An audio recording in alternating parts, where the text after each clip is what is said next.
2022年已经过去了233天，距离2023年还有132天。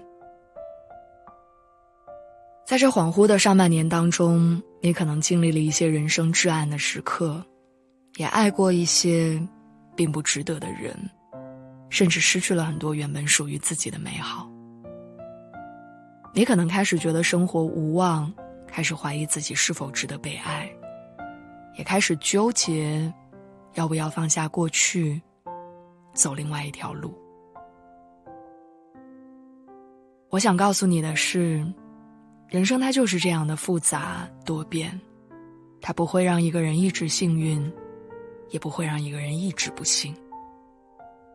当你有勇气和过去说再见的时候，生活会奖励你一个新的开始。在最近的热播剧《玫瑰之战》当中，女主角顾念也曾经经历过生活的重重打击。顾念原本是一名律师，但是为了家庭，她选择放弃了工作，成为全职太太。她的丈夫宋嘉诚是一位出名的金牌律师，事业有成，原本一家三口的生活非常幸福。然而意外却突然降临，宋嘉诚陷入罪案，并暴露了他早已出轨的事实。顾念也同时遭到了家庭和情感的双重背叛。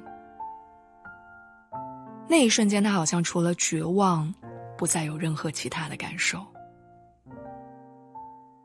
如果说人这一生注定要经历一些坎坷，承受一些打击，那失去家庭经济支撑，还遭遇丈夫背叛的顾念，直接被打入了人生的谷底。可是人是不可能会一直被困在过去的，日子总归是会向前走。在所有人都以为她会一蹶不振的时候，她选择跟丈夫离婚，重新回到职场。在大学同学丰盛的引荐之下，去到了宜盛和律所，成为了实习律师。虽然她栽了一个跟头，爬起来的时候也很狼狈，还在原地停留了很长时间，但她很清楚地知道自己该要往前走了。10年没有工作的顾念，刚开始上班的时候总是手脚忙乱，开会找不到会议室，打印文件还都在用老套而低效的方法，还要和刚毕业的年轻同事一起竞争留在公司的名额。但即使这样，他还是拼尽全力证明自己有能力留在律所。他知道自己脱离职场已久，很多东西早已生疏，于是加班加点地学习新技能。为了和同期的实习律师竞争转正的机会，他对待每一桩案件都格外用心。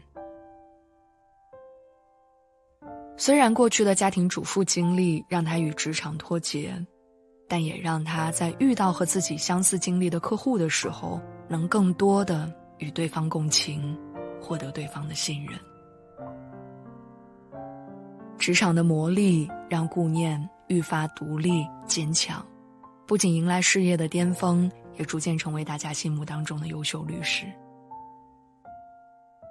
就像他说，有的时候老天会跟你开一个玩笑，其实是为了让你有机会选择一种新的生活。这个过程虽然很难，但你要允许新的生活它开始发生了。和《玫瑰之战》里的顾念一样，我们每个人都会经历自己的低谷。有人家庭不顺，父母关系不和，家庭氛围压抑，到了一定的年纪被父母催婚，一边被他们数落没有找到稳定的工作，一边又催着结婚生孩子。原本应该是避风港的家，却成了风雨本身。有人事业不顺，被老板打击，被客户否定，被同事挖苦，好像不管多努力都很难在这个城市当中立足。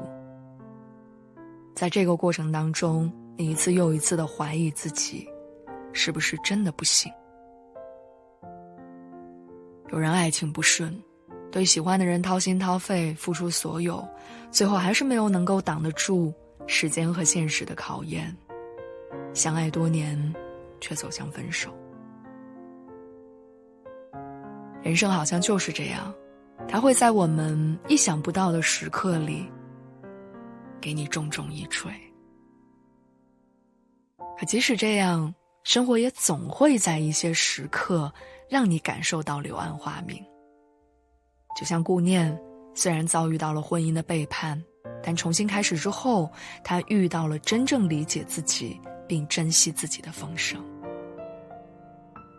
尽管重回职场的路并不好走，但他还是凭借自己出色的能力打赢了无数场官司，获得老板的认可。在赢得一场官司之后，老板问顾念，如果让你重新有一次选择的机会，你会怎样选择？顾念说，我不想否认我的过去，任何时候我想起那个时刻，依然是让我心跳的。我觉得我重新出来工作的这段时间，好像让我有能力能够回头去看一看，好像可以面对，也可以放过很多事情。那一瞬间，我看到他的眼神里不仅有对过去的释然，还有对新生活的期待。我记得《半山文集》当中有一段话，生活的磨盘很重，你以为它是将你碾碎，其实它在教会你要细腻，并帮你乘上生活的细节，避免你太过粗糙地度过这一生。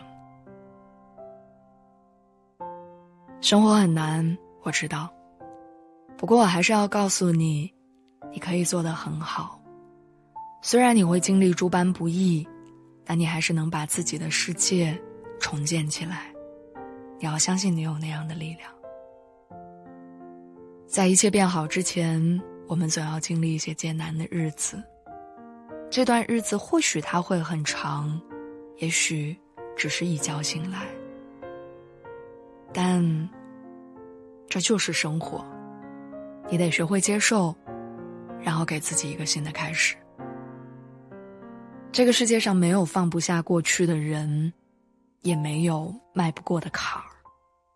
时间会治愈你，也会在特定的时间让你告别曾经的自己。只要你想，只要你愿意，未来就会到来。蔷薇花会凋谢，夏天会过去，街角那家你最喜欢的店会关门。这个世间的一切，它们都有保质期。但好在，生活永远会有新的惊喜。秋天的桂花，冬天的玉兰，它们同样值得期待。